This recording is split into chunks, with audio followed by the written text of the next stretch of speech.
Prime Minister Modi gave 75 interviews, okay, in the last 3 months. Did any of those anchors, any of those people who are, and it also came out, all of them said none of those interviews were scripted. How is it that none of them asked, why are temples still under your control? How is it that none of right-wingers asked, why were you silent on Nupur? What was the signal you were giving? How is it that none of them asked them, why are you silent on Bengal? All those hundreds of Karyakartas who've died, who've been murdered.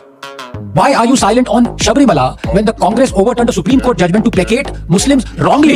How is it discrimination when in just one of the Ayappa temples, because the deity is celibate and requests that women of a certain age group or menstruating not be allowed, in other Ayappa temples are allowed? Why didn't Narendra Modi have the courage to at least talk about this? Just like to add a few points, if I may, if we have the time, I think. Yeah, thank you. Just extending from what Sai said, and I'll come to the political part a little bit later.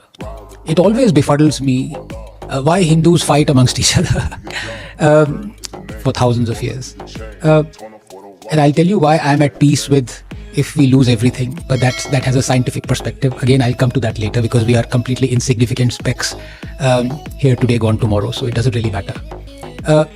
The fact of the matter is that person who fights with someone, a Hindu who fights with another Hindu because there is disagreement on caste, disagreement on a few other things that one person feels is wrong, that same person doesn't even think twice to have a Muslim friend who has never condemned the rank oppressiveness, the rank misogyny, patriarchy, othering, supremacist views that he espouses. It befuddles me. There it says, and I think Sai also mentioned a little bit, you are co-opting jihadis, he said, at the expense of your own. This is it. And I've talked to people who are in disagreement with a lot of people who now they have branded as espousing casteism, untouchable. I said, have you even read the religious dogma that you are friendly with people, with Muslims? Have they ever condemned it? They might not follow it, but have they ever condemned it? You demand from people who believe in, one system. Condemn it, condemn this. Do you go around asking your Muslim friends, condemn this openly, publicly, privately, whatever? You don't. You accept them as they are and say, look, I am a Hindu, you're a Muslim, stay like that. Prime Minister Modi gave 75 interviews, okay, in the last 3 months. He didn't give interviews to leftists, obviously, or to, those leftist rags and all those things. He gave it to people who he thought were on, quote unquote, again, our side. Right-wingers, anchors, whatever you may call it, okay. Did any of those anchors, any of those people who are, and it also came out, all of them said none of those interviews were scripted. And I've talked to people in the government, and Narendra Modi did not say, or there was no prescribed thing that this question is to be asked, this and that.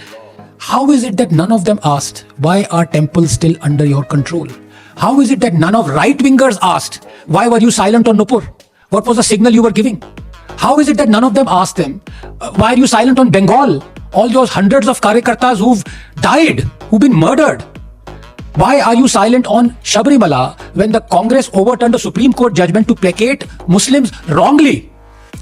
The Shah Bano judgment was actually for the Muslim, it was towards reforming Muslim society, if not Islam, because that can't be, it's forbidden. The Congress overturned that judgment. Out here, the Sabrimala judgment was against perceived discrimination. It wasn't discrimination. How is it discrimination when in just one of the Ayappa temples, because the deity is celibate and requests that women of a certain age group or menstruating not be allowed, in other Ayappa temples are allowed?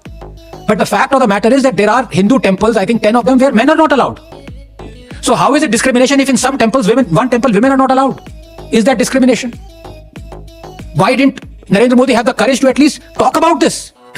I'm fed up of being a votary of bottom-up approach. Absolutely fed up. If the person on the top is silent, I'm sorry, that's a calamity. And everything stems from there. When people saw that Nupur was not supported even by her own, the biggest signal was sent to these jihadis and Islamists. We can do anything and get away with it. So let us look inwards. And that inwards cannot happen if all of us are fighting over reasons where all of us are hypocritical. We are accepting, as you say, co-opting people who have such shocking views that the only thing more bizarre than that is homosexuals accepting Sharia law.